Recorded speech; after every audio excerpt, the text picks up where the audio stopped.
ゲーム環境劇的改善方法。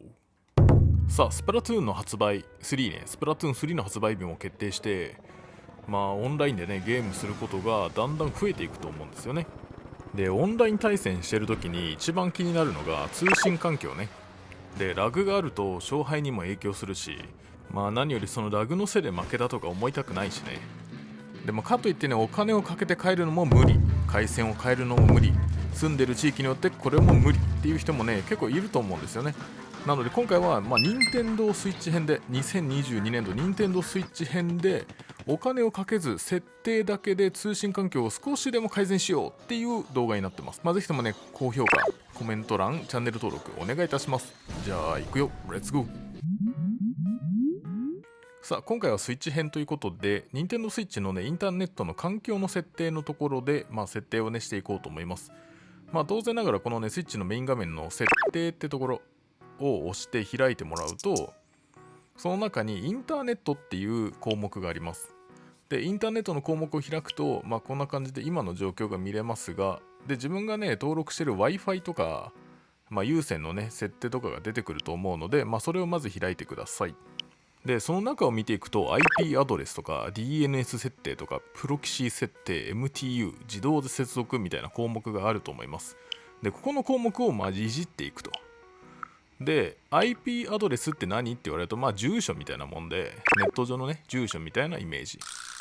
で、今から変更するのは IP アドレスは自動のままにして、すぐその真下にある DNS 設定っていうのを変更します。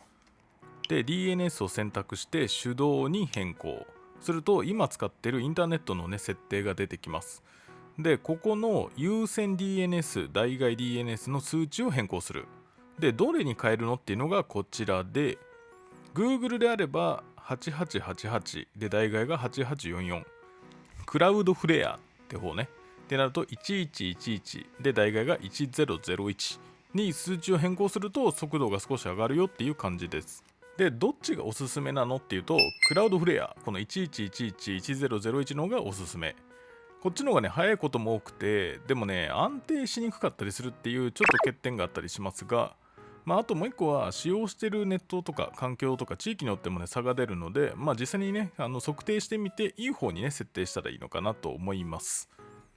はい、設定画面でいくと、ここね、有線 DNS 代替 DNS って書いてあるところ、ここの数値をGoogle かね、クラウドフレア、どっちか好きな方、88881111、どっちか好きな方にね、変更するっていう感じです。実際に速度測定して今使ってる方が良かったりとか、もしくはこっちに変更した方が良かったりっていうのは、実際にやってみて調べてみるのがいいのかなと思います。やっぱりね、その地域とか今使ってる回線とかによっても全然変わってくるので、一度ね、測定してみてください。で、次が MTU のところ、DNS の下の下かなにある MTU っていうところ、ここの数値を変更します。で、見てもらったら分かるように最適な設定っていうのがあって、これはね、スクショなりして見てくれたらいいと思いますが、 MTU 値っていうのが一度に送信できる、データのサイズとかになるので、概要欄にね、測定できるっていうか、どれが一番いいか分かるリンク貼っとくので、そっちで一回試してみてください。で、ここを最適値にしないと、速度がね、遅くなったりとか、ネット環境に支障が出る場合があるので、ぜひともね、ここの設定もしておくべきだと思います。で、ここ設定の MTU の値、例えば 1460V6 プラス系とかね、電力回線だといいよとかかな、なんかあるかな、いろいろあると思いますが、一回調べてみて、で設定するのがいいと思います。無線でやってる人は有線のね、ユニット買ってもらって使った方が、無線よりかはいいと思うので、ぜひともね、購入を検討してみるのもありかなと思います。さあ、今回の動画もありがとうございました。次回の動画もよろしくお願いします。いいね、チャンネル登録もお願いいたします。じゃあね。